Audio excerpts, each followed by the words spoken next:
Islamic university जो है, जो कि अवंतीपुरा में है, एस्टैब्लिश हुई है 2005 में। और इसी टाइम में बाबा गुलाम शाह बादशाह यूनिवर्सिटी राजौरी की भी बनी है। माता वैष्णो देवी यूनिवर्सिटी जो कि कटरा में है, वो भी इसी 2005 में बनी है वो भी। अब जब हम इस्लामिक यूनिवर्सिटी की बात करते हैं, ये लोग बच्चों से इतना ज्यादा इनऑर्डिनेट फीस स्ट्रक्चर लेते हैं ड्यूरिंग देयर एडमिशन प्रोसेस कि जो बच्चे हैं जिनका सिलेक्शन होता है, they are leaving their selections because of the fact that they are charging huge amount of semester fee. That I believe that is the pay scale of A grade officer.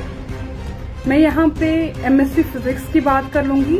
They are charging their admission fee 35,000 and if I will talk their semester fee, that's 32,000. If I talk about my program, International Relations, it's 15,000 per semester. Even the university is getting funds from UGC, MHRD and the current UT government and Muslim Waqf Board. इतने सारे sources से funding लेके भी why the university authorities are charging this much amount to the students of the university. अगर हम यहाँ पे central university की बात करें, वो 2009 में एस्टैब्लिश हुई, तो उसके मध्य मुकाबले जब हम देखते हैं कि इस्लामिक यूनिवर्सिटी ये तो उससे पहले बनी है, इसको तो उससे ज्यादा फ्लोरिश होना चाहिए। तो यहाँ पे एक बात ये आती है कि ये प्राइवेट यूनिवर्सिटी है। It creates actually a doubt among the students और जो बाकी लोग हैं, क्या ये प्राइवेट यूनिवर्सिटी है या ये कोई गवर्नमेंट इदारा है सच में। आप हमें बताएं। मेरा एक सवाल है कि जब 35,000 एक बच्चे को देना पड़ेगा, वो सोचेगा ना इससे बेहतर है कि मैं कहीं बाहर चला जाऊंगा, कहीं किसी प्राइवेट इदारे से लूंगा अपनी डिग्री, 1 साल में मेरी डिग्री वहां खत्म हो जाएगी, तो मैं क्यों यहाँ आ जाऊंगा। अगर ये हमारी गवर्नमेंट यूनिवर्सिटी है यूटी की, तो ये लोग हमें क्यों इतना ज्यादा चार्ज कर रहे। क्यों इस यूनिवर्सिटी की वजह से बच्चे अपना जो सिलेक्शन लिस्ट है वो छोड़ रहे, वो बाहर जा रहे हैं, because they can't afford this much of amount that the university is charging us. इसकी वजह से बच्चे के जो जहनी जो उनका सेहत है उस पर बुरा नेगेटिव इम्पैक्ट पड़ रहा है. Students are involved in mental anxiety and psychological problems in Islamic university.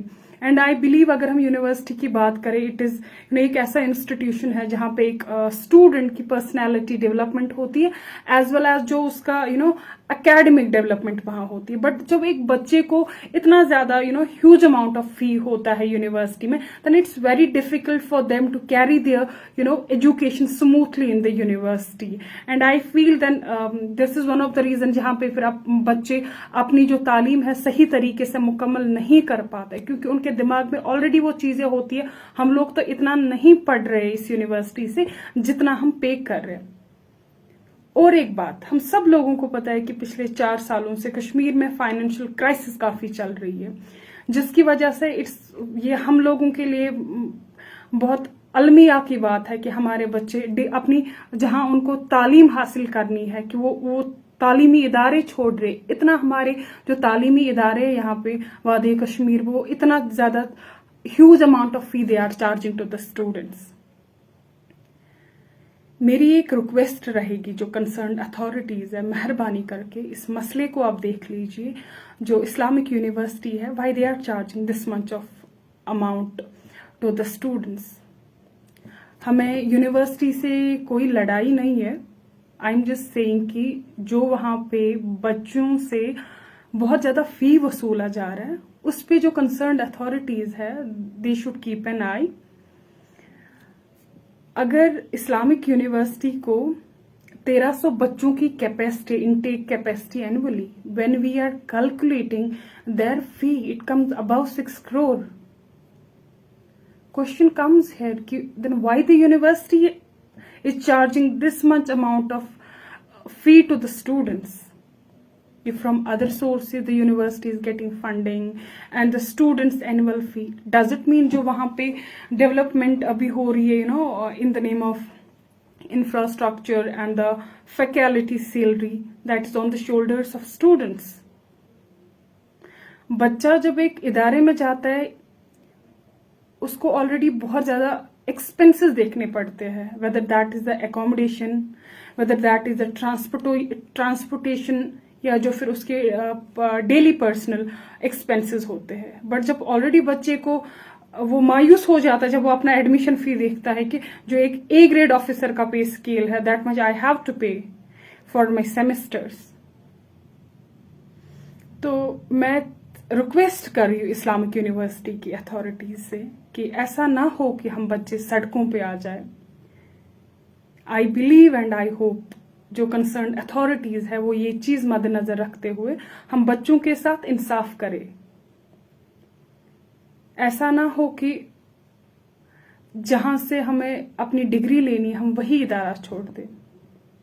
और मेरी रिक्वेस्ट रहेगी जो भी स्टूडेंट्स है, जहां पे भी आपको लगे कि that your rights are violated, wherever you feel that you should speak, please speak up there. अगर आप आज नहीं बोलेंगे अपने राइट्स के लिए, फिर आप कभी नहीं बोलेंगे. Thank you.